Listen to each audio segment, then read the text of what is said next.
My plan is to hide, to avoid, but if I get busted, or if I get captured, I'm not going to do a Rambo, I'm going to do a Gandhi. If I get captured, I'm not going to do a Rambo, I'm going to do a Gandhi. If I get captured, I'm not going to do a Rambo, I'm going to do a Gandhi. Okay, Schaeffer, come on up. Let's go. Okay, this is Schaeffer Cox. I'm going to let him introduce himself, okay? He does a better job of that. Here you go.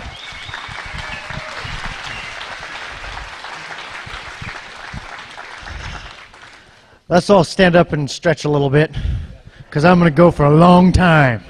I was going to say stand up while you're clapping, but, you know, thought better of it. Okay, thanks. Where's Dean Porter?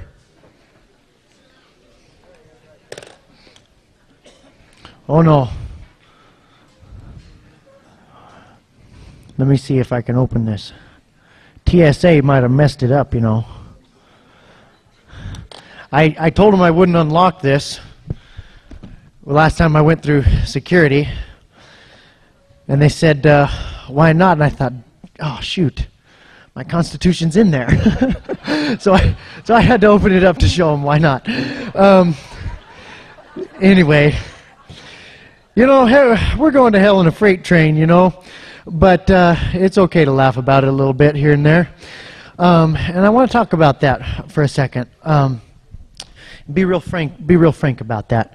I know why you guys are here. Okay? I know why you're here. And you know what? I've been traveling all over the country, and Alaska's my favorite place. A lot of people there show up, but we're all here for the same reason. It's because we know in our gut that something is horribly wrong. You don't have to be told. Nobody told you that something was wrong. You know, because you have a heart and a spirit and a mind that's perceptive to those things. And you got a sense, and you know when something bad is going on. And I don't know about you, but well, I think I do know about you, but I'm going to tell you how I feel anyway. The way that I feel when I look around at this current debacle that we have and that's been building for years and years is I feel like there's just this huge power out there that's just incomprehensible even to think about influencing it, let alone stopping it. And all I want is just to be free and to respect other people and have them respect me and to be protected by the law and do what I want, you know, and have freedom. That's all I want. I don't know how to argue that from all the nitty-gritty statutes and everything like that. And I don't understand all the ins and outs of this giant monster that's coming our way and bulldozing over our freedom. But I feel in my gut a resentment, and I think that you identify with this, that you shouldn't have to understand all that stuff. You shouldn't have to understand all that stuff. And that our rights are rights, and we shouldn't have to buy our rights with hassle. We shouldn't have to you know, combat this giant monster with all this specialized knowledge and all this money and you know, win and get our rights. You know, you hear about these guys that fought the IRS or fought the ATF or anything like this, and they're like, yeah, I beat them. It took me 30 years and $17,000. And you're like, that sounds like a prison sentence. 30 years and $17,000. You know, who's the real winner here? You know, they got you. They just got you the other way. You know, you might have won, but you were dead right. That just makes me sick. And it makes a lot of people sick.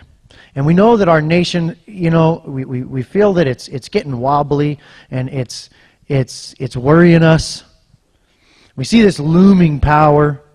We see these videos like we saw today that they can just lock you up for any reason without a phone call or nothing. You just disappear.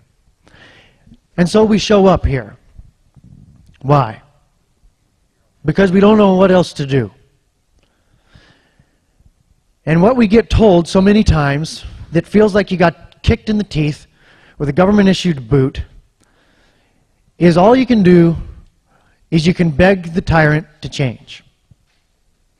You can commit your life to a long, slow drudge uphill to try to reform this monster. And your heart just sinks. You're like, oh gosh, is that really the price of freedom? Is that our only chance? Is to try to make go to Washington? What if I ran for office and I got elected? Then I could go there to Washington where I can't have a gun and try to be a good influence on tyranny. And people think, oh, it just makes your heart sink. And we come to these meetings and we leave here with this list that goes down to the floor of things that you can do, and well, you keep begging them and you can keep kissing the ring and maybe they'll hear you if there's enough of us. Well, you know what? That doesn't really resonate with my spirit. And I can't really come out and say there's anything wrong with that stuff. But I tell you what, it doesn't make me jump out of my chair either. And I want to tell you, I'm really excited to tell you some pretty unconventional, but pretty cool stuff that we've been pioneering in Alaska.